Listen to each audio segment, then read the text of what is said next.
चुनाव से पहले बिहार में एक्टिव हुआ आरएसएस। बिहार में दिखेगी दिल्ली हरियाणा मॉडल की झलक। बिहार विधानसभा चुनाव को लेकर संघ यानी कि आरएसएस ने अपनी सक्रियता को तेज कर दिया। संगठन से जुड़े सूत्रों के मुताबिक हर गांव में 10 से 15 स्वयंसेवक तैनात कर दिए गए, जो लगातार घर घर जाकर लोगों से जुड़ने का काम कर रहे हैं। ये टीमें चाय की दुकानों, मंदिरों और घरों तक पहुंच रहे हैं ताकि आम मतदाता के साथ सीधा संवाद स्थापित किया जा सके। और खास बात यह है कि रणनीति वही है जिसे अपनाकर बीजेपी ने पहले हरियाणा और फिर दिल्ली में सत्ता तक पहुंचने का रास्ता बनाया था। बिहार को भी 2 हिस्सों में बांटकर काम किया जा रहा है। उत्तर बिहार का संचालन मुजफ्फरपुर से और दक्षिण बिहार का पटना से किया जा रहा है। कुल 16,000 से अधिक स्वयंसेवक पिछले 2 महीनों से लगातार एक्टिव हैं। रूठे और कंफ्यूज वोटर्स को साधने की कवायद। बिहार में संघ ने अपने काम को 2 चरणों में बांटा है। पहले चरण में स्वयंसेवकों की टीमों ने हर इलाके में वोटर्स की लिस्ट तैयार की। इनमें मतदाताओं की सामाजिक, आर्थिक और राजनीतिक झुकाव से जुड़ी विस्तृत जानकारी इकट्ठा की गई है। दूसरे चरण में अब स्वयंसेवकों की नई टीमें सामने आई हैं, जिनका काम है रूठे हुए वोटर्स को मनाना और कंफ्यूज वोटर्स को यह समझाना कि सही विकल्प कौन सा है। संगठन के अनुसार हर राज्य के मुद्दे अलग होते हैं, लेकिन कॉमन स्ट्रैटेजी यही होती है कि सोशल मीडिया पर ज्यादा शोर करने की बजाय जमीनी स्तर पर जाकर लोगों के बीच पहुंचा जाए। यही कारण है कि स्वयंसेवक गांव-गांव घूम रहे हैं, लोगों को उनकी प्राथमिकताओं के आधार पर समझा बुझाकर अपनी ओर आकर्षित कर रहे हैं। महिला वोटर्स पर खास फोकस और अलग टीमों की रणनीति।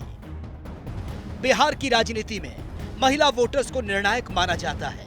इसी को ध्यान में रखते हुए आरएसएस ने भी महिलाओं के लिए विशेष रणनीति तैयार की है।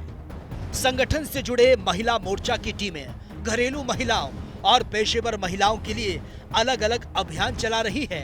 इन टीमों ने पहले सर्वे के जरिए कैटेगरीज वाइज लिस्ट तैयार की और अब उनसे मीटिंगों का दौर शुरू कर दिया है। महिलाओं से सीधे सवाल पूछे जा रहे हैं। घर के राशन की महंगाई, पब्लिक ट्रांसपोर्ट की सुरक्षा, सड़कों की स्थिति, रोजमर्रा की जिंदगी से जुड़े तमाम मुद्दे। उनके जवाबों पर संघ की टीमें चर्चा करती हैं और इससे ये पता लगाने की कोशिश होती है कि महिलाएं किस तरह का नेता और कैसी सरकार चाहती है।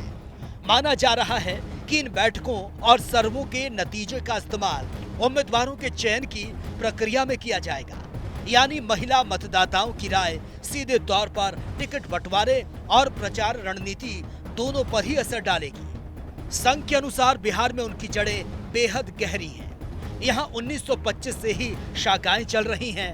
हाल ही में मार्च 2025 में संघ प्रमुख मोहन भागवत बिहार के दौरे पर आए थे। उन्होंने स्वयंसेवकों से सीधा संवाद किया था।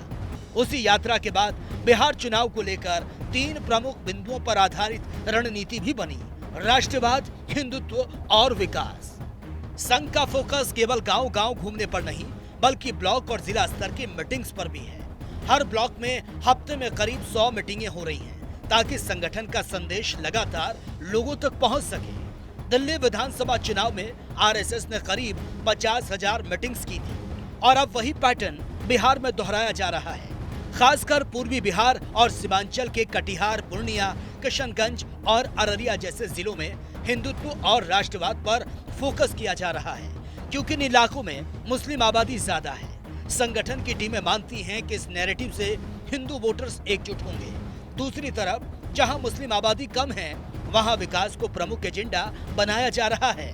कुल मिलाकर आरएसएस का पूरा फोकस मतदाताओं की मनोदशा को समझने, उन्हें प्रभावित करने और बीजेपी के पक्ष में माहौल बनाने पर है। लेकिन सवाल ये है कि क्या दिल्ली और हरियाणा वाला मॉडल बिहार में उतना ही असरदार साबित होगा? इसका जवाब तो चुनावी नतीजे ही दे पाएंगे। लेकिन इतना तय है, एनडीए के पक्ष में माहौल बनाने के लिए आरएसएस ने तैयारी शुरू कर दी है। ब्यूरो रिपोर्ट, जनता टीवी।